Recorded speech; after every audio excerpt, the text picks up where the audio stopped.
It's time for What to Watch. The Paris Olympics are 2 weeks away. Gymnastics is one of the most highly anticipated events. Among the all-star gymnasts will be Lynnzee Brown, the first female gymnast to represent Haiti at the Games. The University of Denver graduate earned a universality spot. That is given to athletes competing in certain sports for countries that have had 8 or fewer athletes in the last 2 Olympics. It's about getting representation out there. And Lynnzee is here with us now. She is flying out to France tomorrow. Lynnzee, holy smokes. So we're happy we've got you now. She's also joined by Fritz Reme. He is the abroad director of the Haitian Gymnastics Federation. That's correct. I'm glad that both of you guys are here. This is exciting. So, Lynnzee, you're actually born in Missouri, right? You're American, but your dad is Haitian, yes, which gives you this great opportunity. So I have to ask you how much it means to you to represent Haiti. I was talking a little bit about what it's like to be a child of an immigrant and how even if you're not born in that country, you still have this like emotional connection. Yeah, I think it's a way that I am connecting to the culture. I wasn't raised around a lot of my Haitian family, so taking it upon myself to do research about the country, its history, and learn the language has been really cool. And representing is feeling like I'm finally a part of something. Yes. Fritz, tell us about this universality, this placement, how you went about choosing Lynnzee, and the work that you've been doing to build up gymnastics in Haiti. Well, just like you said earlier, it's countries that have fewer than 8 athletes, yeah, so that they give them a way to have representation in the Olympics, right?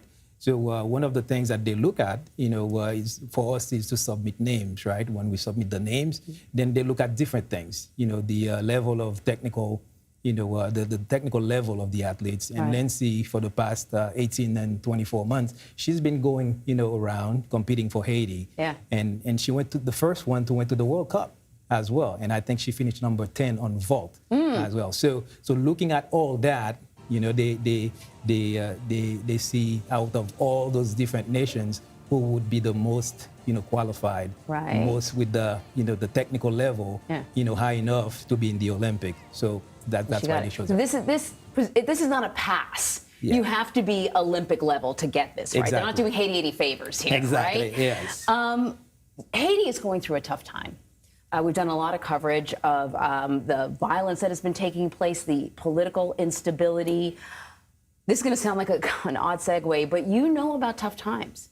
I mean, you've had injuries.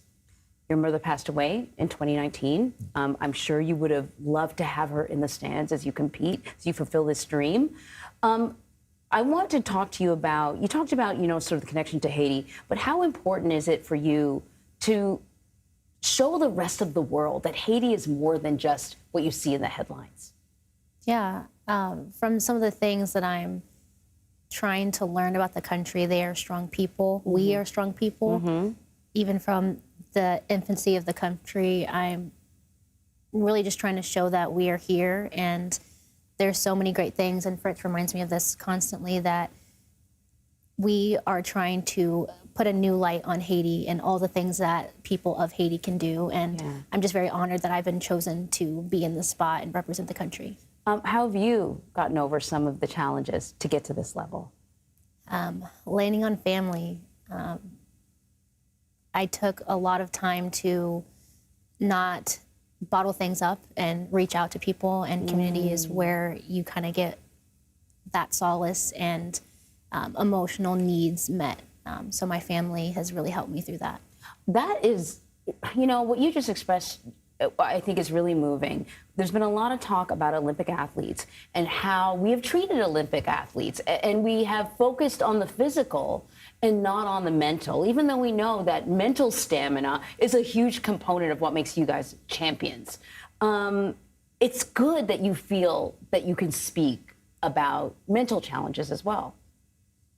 Yeah, I think Simone obviously has started a huge wave for gymnasts specifically to speak about their mental health, and I'm honored that she has done that because it allows athletes like me and athletes to come to express that as well.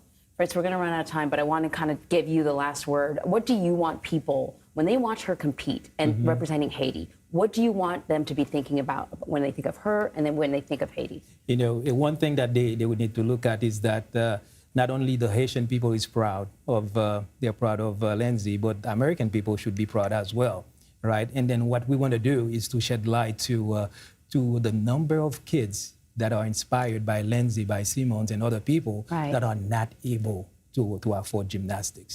So that's the message. Yeah. And what we want to do, we want to be able to change that a little bit.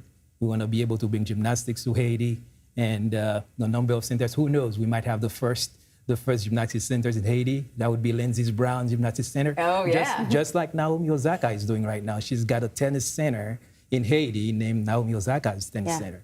So that's what we're hoping to do: bring gymnastics to the underserved population, in Haiti. Yeah, I absolutely love that. And you help to train kids now, right? Yes, at Penn State. Love it. Lynnzee, I wish you all the luck in the world. I'm going to be looking out for you. Thank you. Fritz, thank you so much. Really appreciate you Thank you. taking the time out now when you could be just focusing on the Olympics. Thank you. Yes. Thank you.